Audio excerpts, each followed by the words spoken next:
Hi everyone, thank you Robin, thank you everyone for joining us today.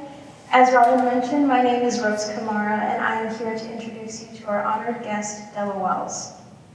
In the time that I have known Della, she has been a constant source of wisdom, stories, laughs, and personal and artistic inspiration. Her biography and the work that she has shared with the world are testament to the generosity of her spirit. Della Wells is a self-taught artist who began drawing and painting in earnest at the age of 42. Her creative process stems primarily from her personal experiences, embellished through the art of storytelling into visual work. Della's work has been written about and has appeared in several publications, including Betty Carol Sellin's and Cynthia J. Johansson's book titled Self-Taught, Outsider, and Folk Art, a guide to American artists, locations, and resources, the 2000 and 2016 editions. Additionally, one of her images appears in a children's book titled The Classic Treasury of Childhood Wonders, Favorite Adventures, Stories, Poems, and Songs for Making Lasting Memories, published by National Geographic and written by Susan Magzanin. In 2011, an award-winning play which was written and inspired by her life, titled Don't Tell Me I Can't Fly, debuted in Milwaukee. The play was commissioned by Milwaukee First Stage Children's Theater and written by Y. York. In 2010, the play was selected to be read at the Kennedy Center in Washington, D.C. for its New Visions, New Voices Festival.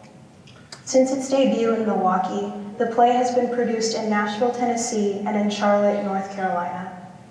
The play is published by Dramatic Publishing Company and is included in an anthology of Y. York's plays titled Don't Tell Me I Can't Fly, 10 Plays for Children and Families, published in 2017.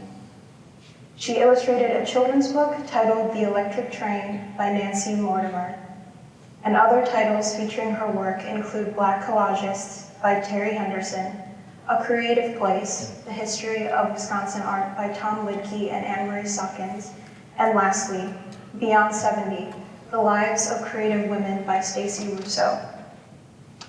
She has exhibited in various galleries, museums, art fairs, and art festivals across the United States, British Columbia, and Italy.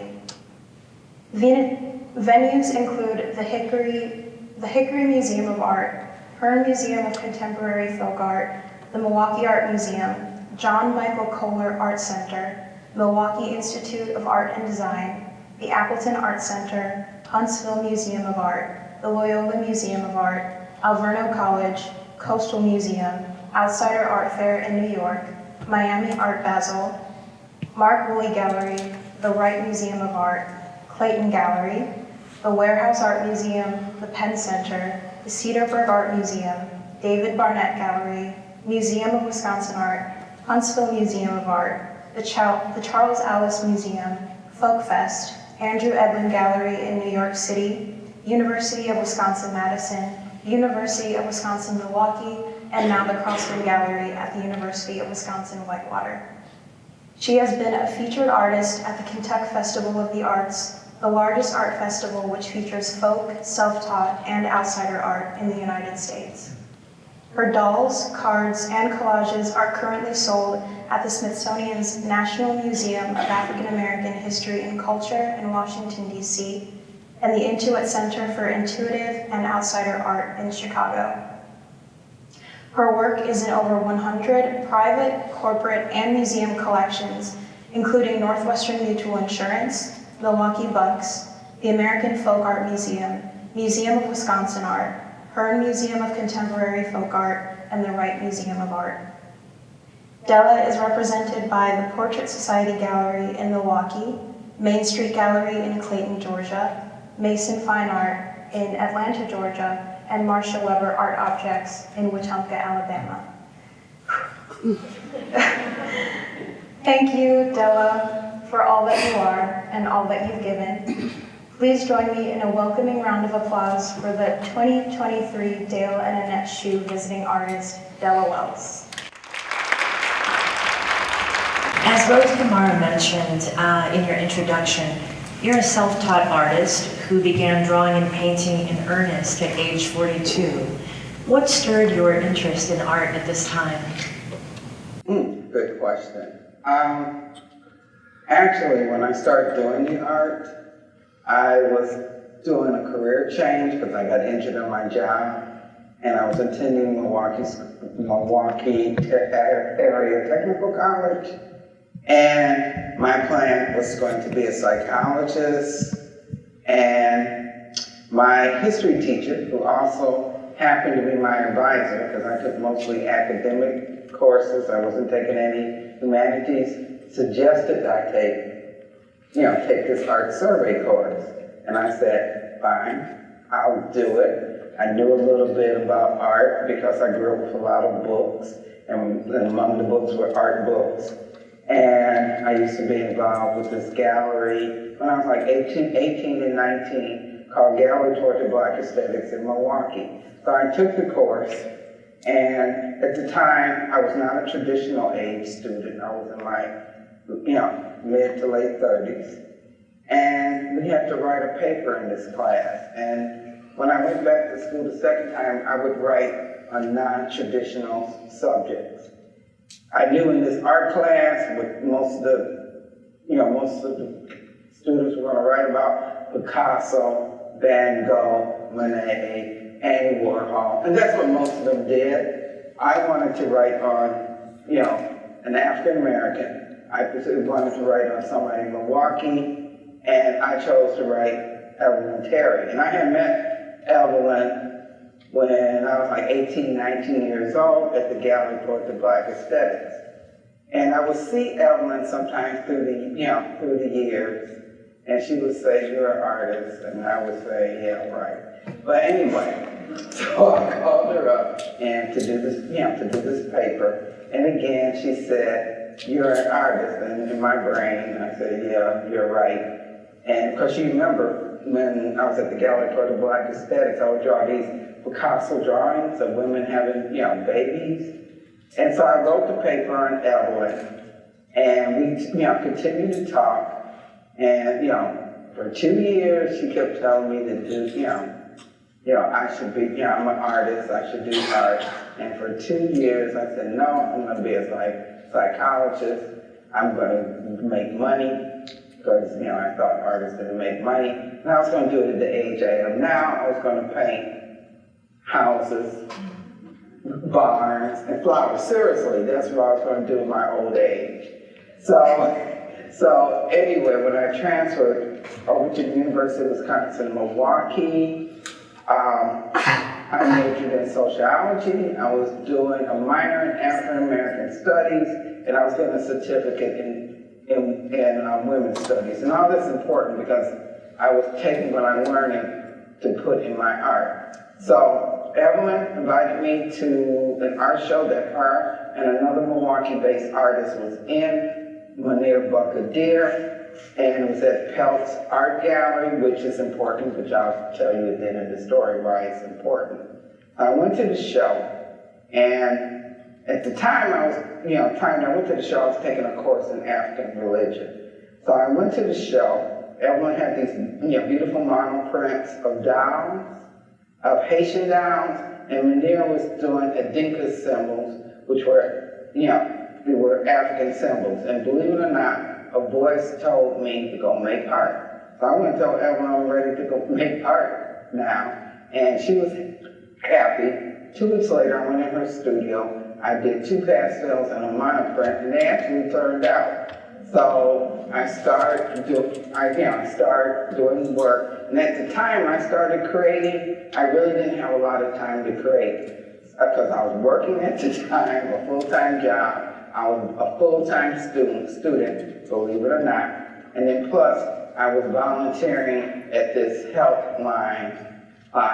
And I did that because I was going to be a psychologist, but I guess that didn't work out. So I would go in the studio every week, 1 day a week, and I would go in like a job, work from, it would be 6 to 8. A lot of times I ended up spending the night there, and I started creating work. Evelyn said, if you get 50 pieces of work, she would give me a show. And then I started creating, compiling a lot of work. And she told me a few years later, she said, oh my God, and I might get her a show. But I got my first 2 shows on my own. Thank you. Your expertise in the arts is highly versatile. It includes drawing, pastel, painting, and even soft sculpture dolls. And yet you're known best for your collages. When did you first begin working in collage?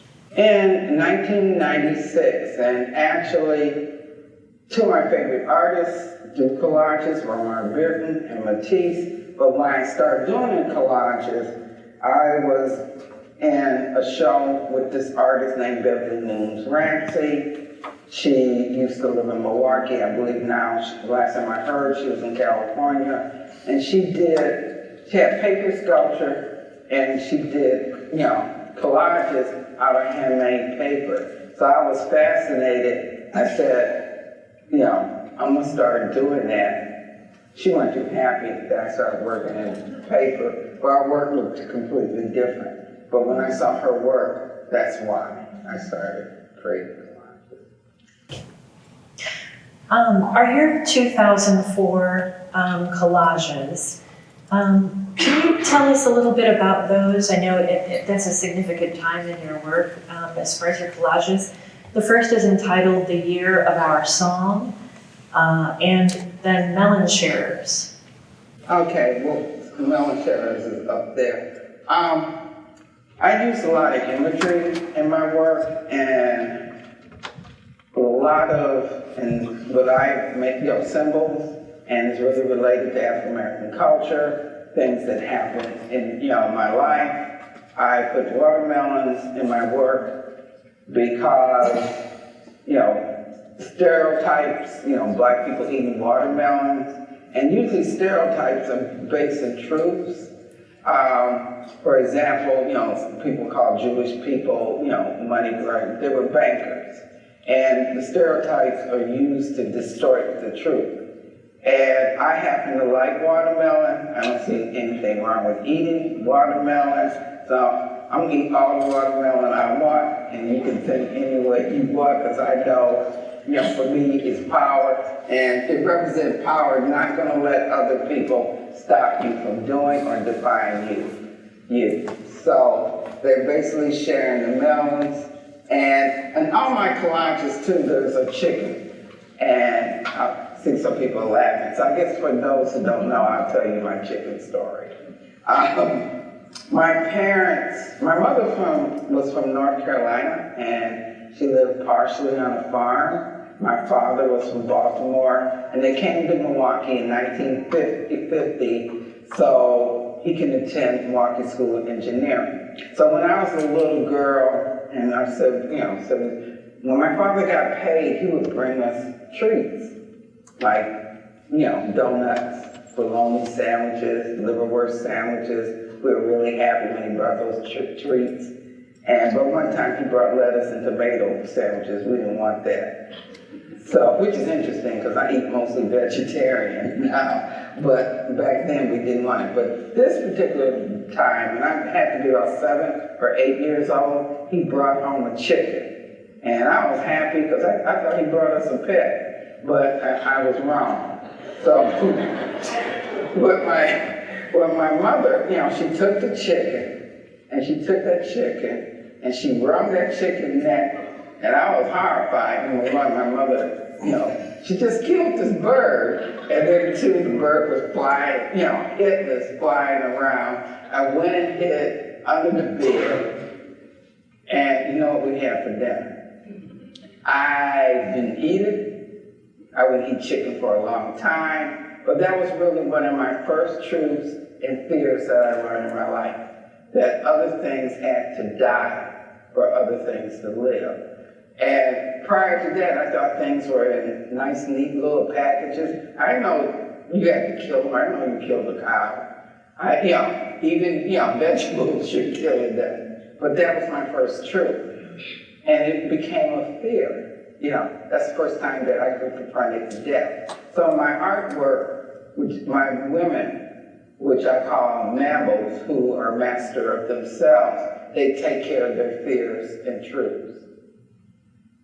Could you talk a little bit about the U.S. American flag, butterfly, and flower imagery juxtaposed against depictions of Black and brown girls? What is the significance of combining this imagery within your work?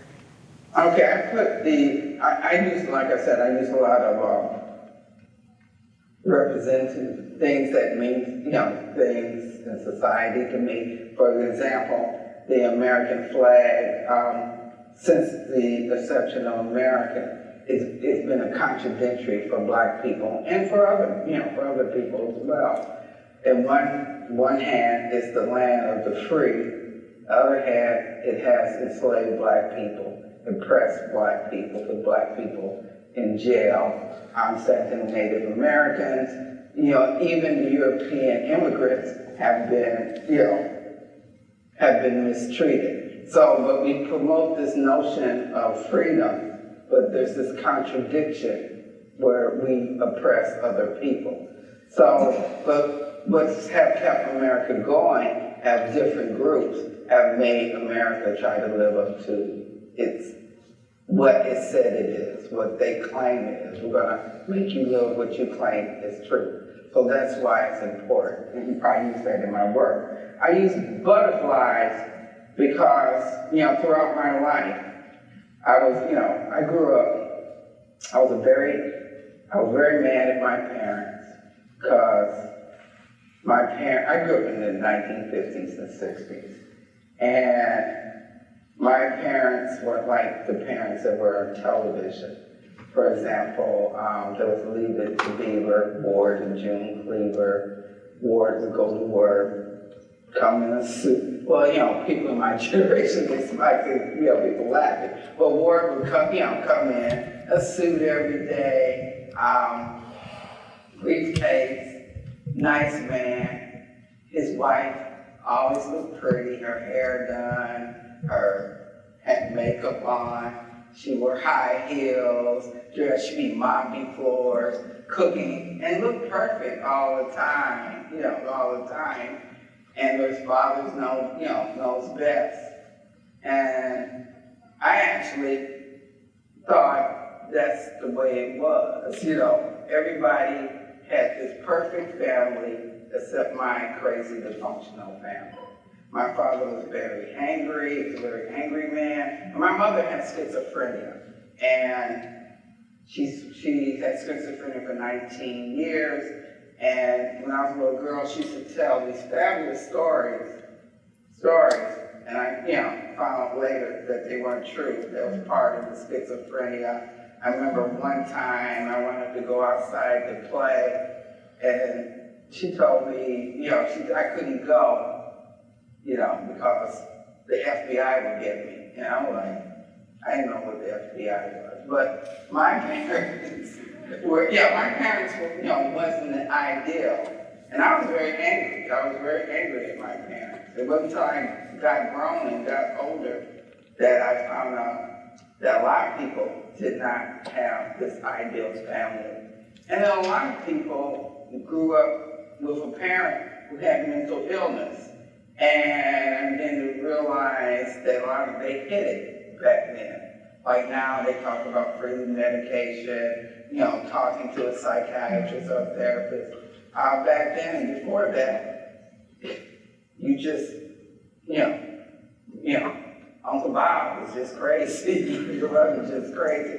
You just put up with it. This was just a part of life. But television wasn't like that. Why wasn't my family like Ward and June? I mean, the house, the white picket fence, that's what your ideal was supposed to be, and 2.5 children. I like saying that because when I was, growing up, that they used to say that average family had 2.5, and I used to wonder, you got half the kids splitting it with somebody else. But it was all these things, and I grew up with the bread girl. You're supposed to be perfect. I remember my son, when he was, he had to be about 12, 14, and he was mad at me. He said, I wish you were like June Cleveland. I don't ain't nobody gonna be mopping the floor, no high heels.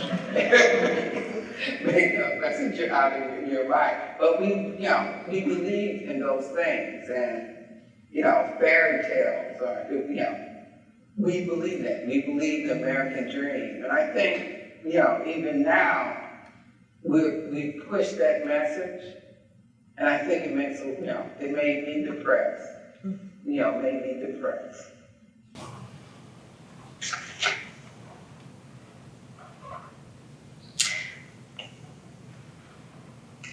In the next image, My Black Beauty is My Power, and in the one after, entitled I Hold the Power, you've depicted two women who, though very different in gesture and dress, hold themselves with tremendous confidence and dignity. Can you tell us a little bit about them? Well, basically, like I said, the women in Mambaland, they don't take no mess. They're very confident in themselves. They don't care if you make fun of their skin color. They don't care if they make fun of your hair. They don't make their weight, anything. So I'm going to take control. I'm not going to let you, control me. And I think that's a message I had to learn because as a young person and a child, I was very insecure and I was very angry. And I know people now, they said, oh, Della, you're so calm, so chill. I said, my brothers will tell you, she's not. If you knew her back there, you wouldn't mess with her. And it was interesting. Back then, people used to tell me I should be a police officer. People wouldn't believe today, but back then you probably wouldn't believe that I could have been a police officer.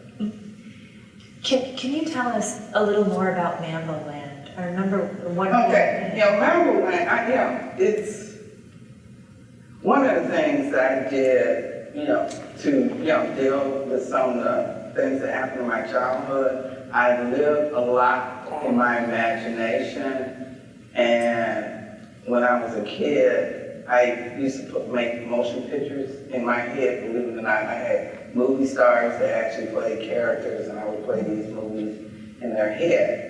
And so when I started creating art, one of the things I started going back to my childhood, and I decided what I wanted to talk about in my work was empowerment of Black women. I wanted to create a place. This is a place where I want to hang out.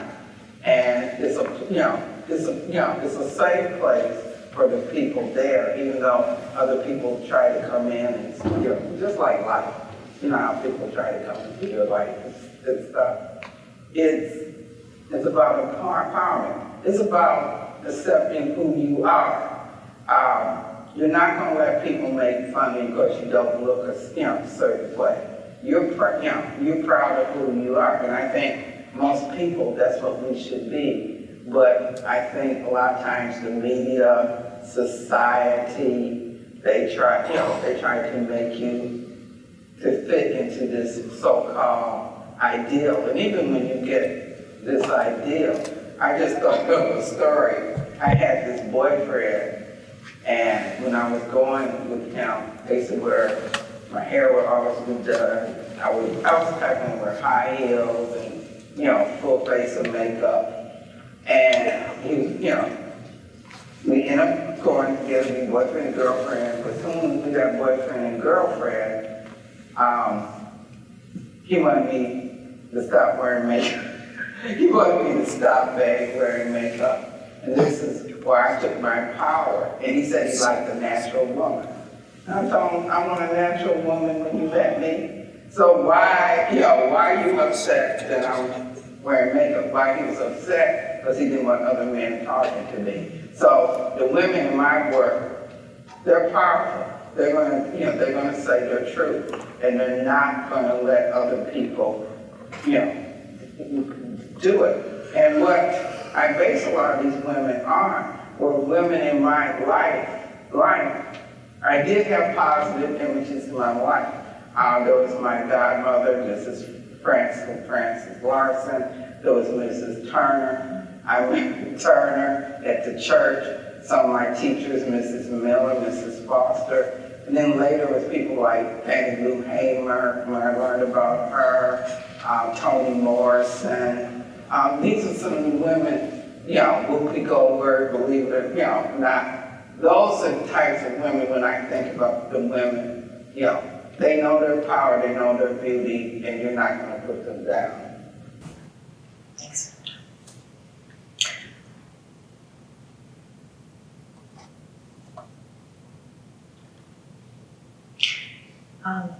Gloria's in May's house from 2022 depicts a domestic interior, a woman in a kitchen with household objects from years past, such as a 1920s model Glenwood stove, a patchwork quilt, and a rusted metal milk can.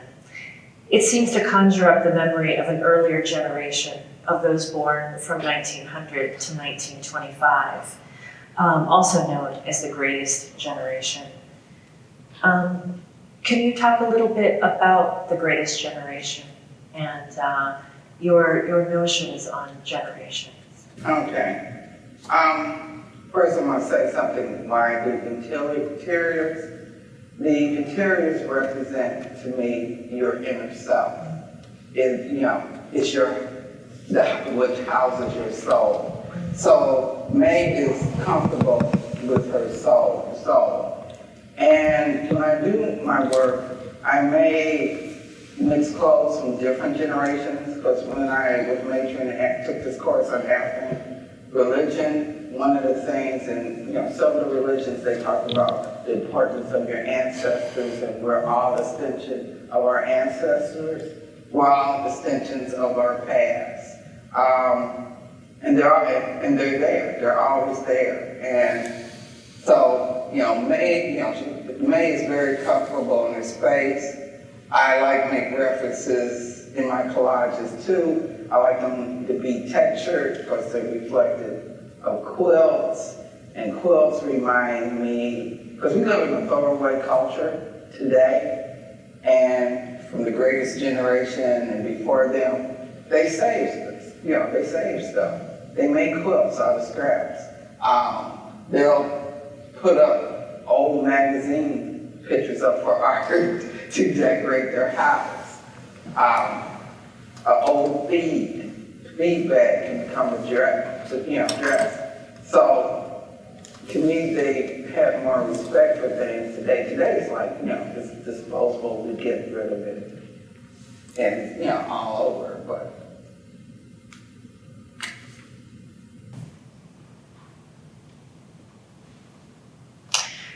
You once said that being a master of your own spiritual self does not come until you understand where you came from. Yeah, you can't be a master of yourself till you know and understand where you came from. And I learned that from many people. I know when I was younger, in my 20s, I had a friend named Diane, and Diane had this boyfriend, and she said he was weak because he would let her, she would say things to him, use him, and a lot of people perceived him being weak. And he went and told me that, I know people call me weak, but I don't lose my temper. It's not because I'm weak, because he said he once beat up a man. And he said, I'm not going to jail. So it was him understanding himself. It was him being the master of himself, because he didn't like other people, like my friend and other people that were laughing, that told him that he was weak. And I met other people like that through my life.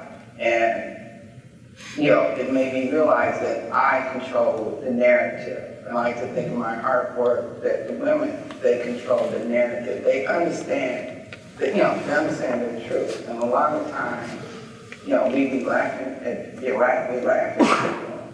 but we don't know their story. I think if we learn other people's stories and we talk about other people's stories, we have a different perception. And we too can be masters of ourselves, but we have to understand our story. as well. This next work of art, entitled "Do Not Come Here, Bird, to Steal My Truth," is such an exquisite piece. Can you tell us a little bit about the creative process that you used to create this work? Okay, here's my creative. This is for collages only. When I make my collages, the first thing I do, I have to use the materials that I have.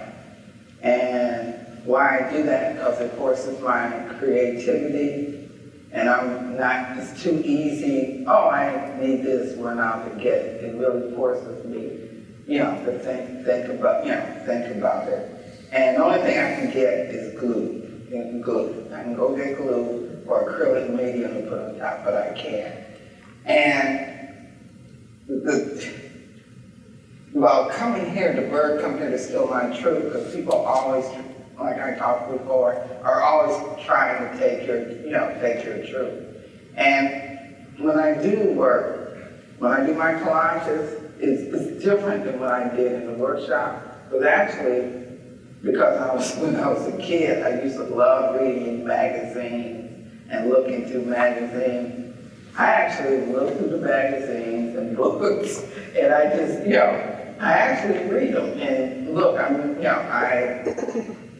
I'm looking for while I'm looking for blues or a particular color, I would sit down and read the pages. And one of the reasons I read, one of the reasons I do this, it gives me a concept for a story. Most of the time, I don't have a concept for a story, but I start working. And then plus, it gets me familiar with the materials. It gets me comfortable, with it. And this particular piece, and I like the cat who's, looking at the goldfish, and the woman is sitting there looking at the bird because the bird is coming there. Again, something come in and start a mess. She said, I'm not gonna, I don't care what you do. I want to chill. You go on someplace else. Thank you.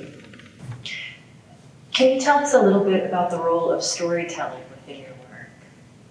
I think storytelling is very important, and like I said, I wanted to be a writer, and I keep telling myself before I leave this planet, I'm gonna write a novel, but I like writing ever since I was a child. And my mother used to tell me these stories. I mean, she told me one story about how a snake charmed her and her brother. It was a schizophrenia. It wasn't true, but she used to tell me these stories. And I used to make up stories. And I loved when I was in school, I loved writing assignments. And I had a very active imagination when I was a kid. I remember when I was 6th grade, I wrote a story about Santa Claus, and my story about Santa Claus had a nervous breakdown.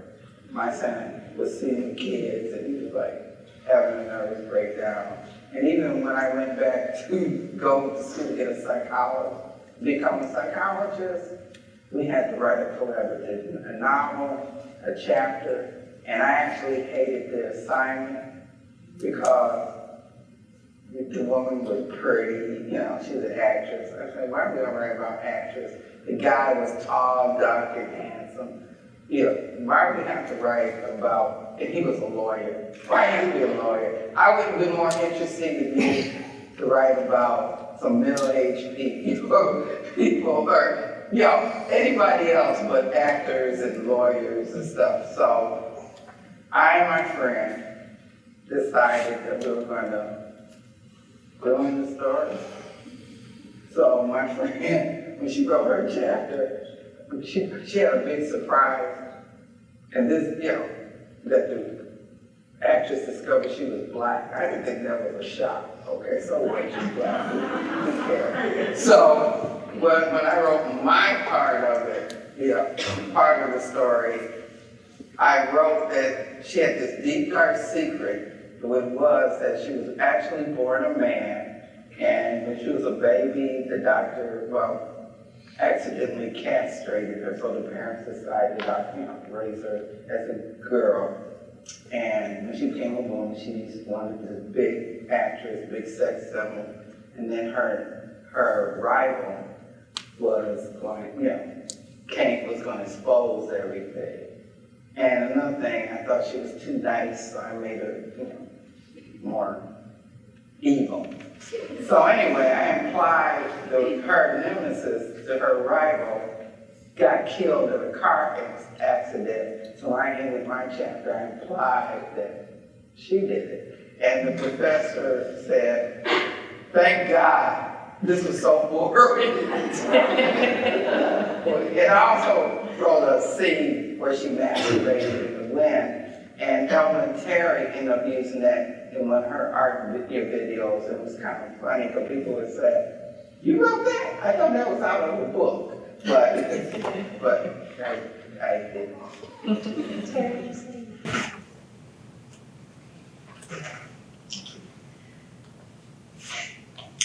This next piece, entitled "Our Ancestors Remind Us That We Will Survive This America," was made during the pandemic, I understand? Yeah, it's not up there, but I did a piece where there's a black woman wearing a mask, have George Washington. Oh, there it is. Okay. And one thing that struck me when we were going through COVID, it reminded me that this is history repeating itself.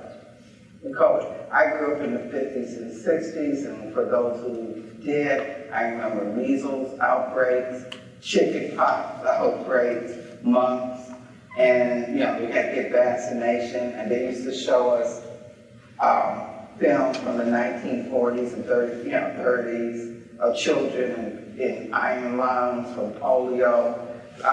There was a bubonic plague, and I said, we done been through this. We done been through this before, and even what was happening with George Floyd before that, I said, we've been through this before. Different generation, different times. It's the same old thing, and this is you see the watermelons there. That's Miss Ann. Does anybody know who Miss Ann is? Miss Ann is what you call Karen or Becky today. That's what black people refer, to Karen or Becky. You see the flag. The butterflies are there because we're hoping for a transformation through this time period. But, and I started really thinking too, what are young people and my grandchildren and my great-grandchildren, how are they going to relate this to future generations? What are they going to think about? If this happens again, are they going to go back and say, yeah, I remember, COVID, I remember people getting sick and dying. But that's basically that piece about. I'll shut up. No, keep talking, please.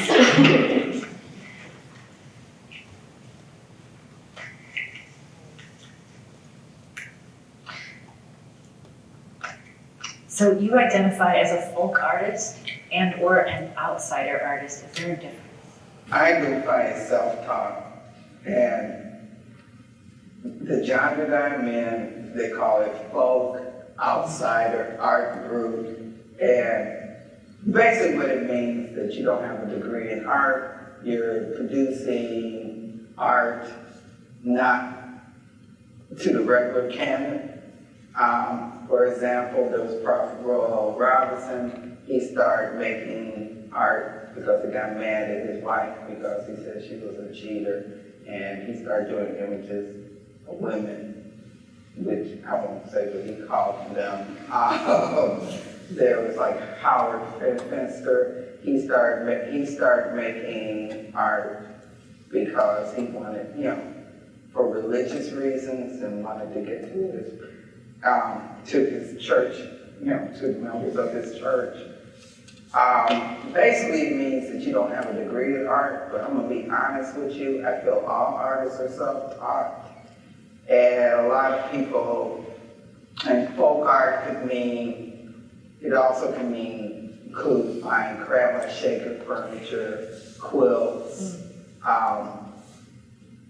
To me, it's convoluted. And there are people that have degrees that they put in the folk outsider, but the work is so outside the box. I know a few years ago, I was in a show for folk, self-taught outsider artists, and everybody in there either attended college or had a degree, but they were so outside the box.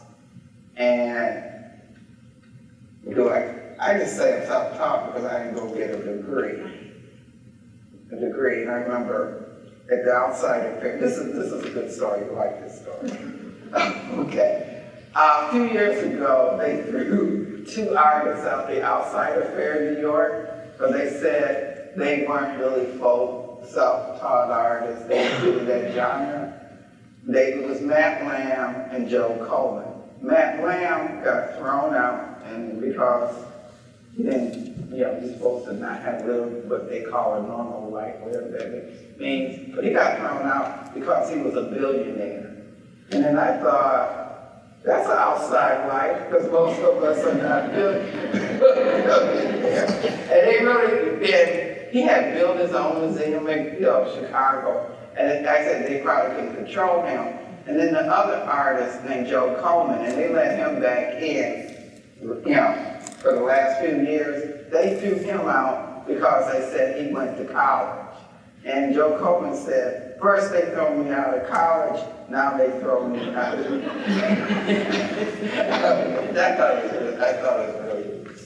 thought that was really funny. But they have to classify us artists as something. I don't believe in all those classifications. So you identify as self-taught. I identify as self-taught, because basically I didn't go to school. Just that I didn't get a degree. So earlier this week, you shared with us your story from your early adulthood, one of them, in which you were waiting at a bus stop in Milwaukee at Garfield and Martin Luther King Drive. You mentioned that it was your first encounter with art made by an African-American artist. Would you talk about that painting with us? Okay, I want to talk about the whole experience. When I was 18, 19 years old, I used to stand on this bus stop, and it was a black art gallery. Before that, it was a white-owned art gallery. And I would just stare at this painting. It was a painting of Betty Shabbat. And I was just amazed because I never saw that, because all the artists I saw were white, all of them, were white men. And this is not to put down white men, because personally I think they beautiful art too. But this is the first time that I ever saw that. And I was, one day I was standing on the bus stop, and this young man came out. His name was George Edwards, and he invited me in. And it was the first time that I saw black artists. The gallery for the Black Aesthetic started by him and some other young black artists, and it opened up a whole door. It also opened up the door. I never saw women artists before either. So it was the first time I saw women artists, then I saw black artists, and I ended up volunteering there for 2 years, and I learned how to hang shows. I wrote art reviews, never wrote them before. I remember George wrote a review, and he's supposed to have a degree from Clayton School of Art, which is now Milwaukee Institute of Art and Design. He wrote this review of this artist's work named The Kinky Jews, and he painted black women, and he wrote in the review that Kinky Jews women were so beautiful, people were fainting in the ground when they saw the work. And I told him, I'm 18, he's about 25. I said, you can't write that in a review. So I looked up reviews, and I wrote the reviews, and they printed it. My name was Antonio Blackwell back then. I legally changed my name to Della Wells. But it was, it was a good experience. And they showed artists not only from Milwaukee, Minneapolis, Chicago, Detroit. I even met Richard Hunt. We went over Richard Hunt's house.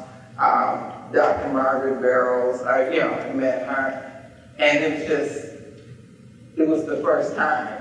But I didn't think of me as an artist. I thought everybody else there was an artist. I was just there to help it. Thank you. Is that where you met Evelyn Patricia Terry? Yeah. And actually, I saw Evelyn there, and the time I really didn't met her. She and this other artist came in, and she was screaming at George. Well, a lot of people came and screaming at Fred and George. I used to think, I hope I'm George dead there sometime, but Evelyn was screaming at him, calling him all kinds of names. Because what he had done was he had sold her artwork, didn't pay her to pay his rent. And, but that was interesting. But that's where Ellen, remember me from. She would come there, and she was one of the founding people of the Gallery for the Black Aesthetics. It was Joe Willie Smith. It was overall a very good experience. Come on, got to meet other artists, and a lot of these artists are still producing work today. And George died about a couple years ago. And you have a lifelong friendship with Evelyn Patricia Terry. Yeah. So was that the birth of the African American art scene in Milwaukee? Well, I wouldn't say that was the birth, but after 1967 in Milwaukee, I don't know if people are familiar, there was a riot or rebellion, however you want to put it.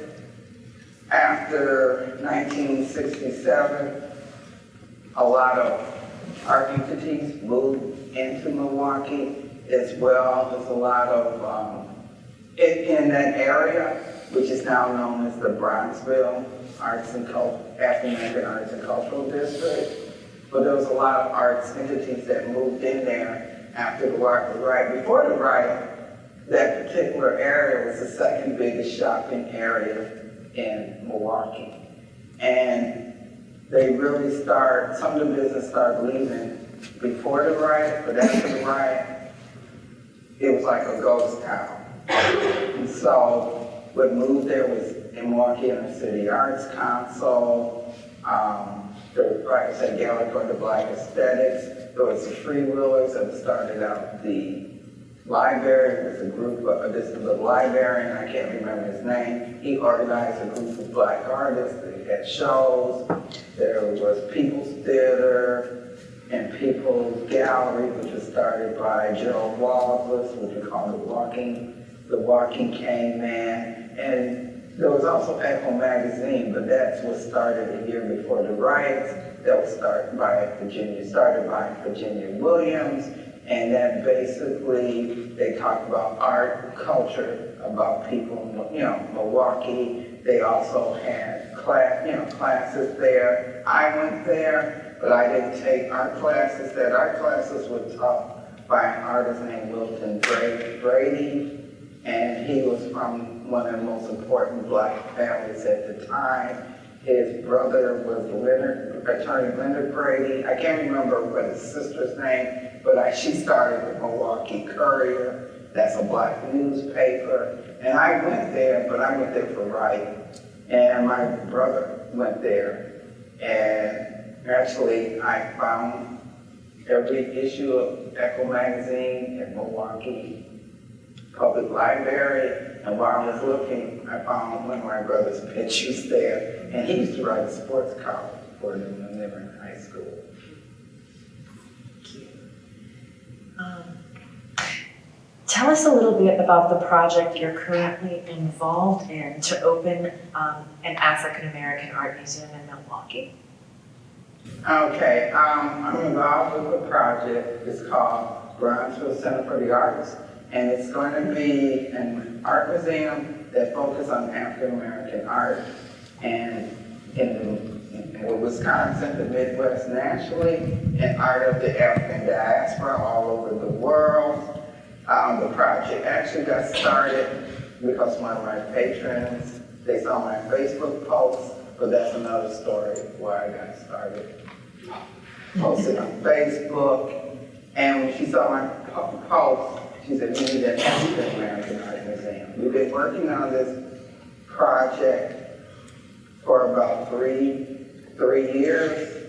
We're shooting to open the big building 2026. We brought a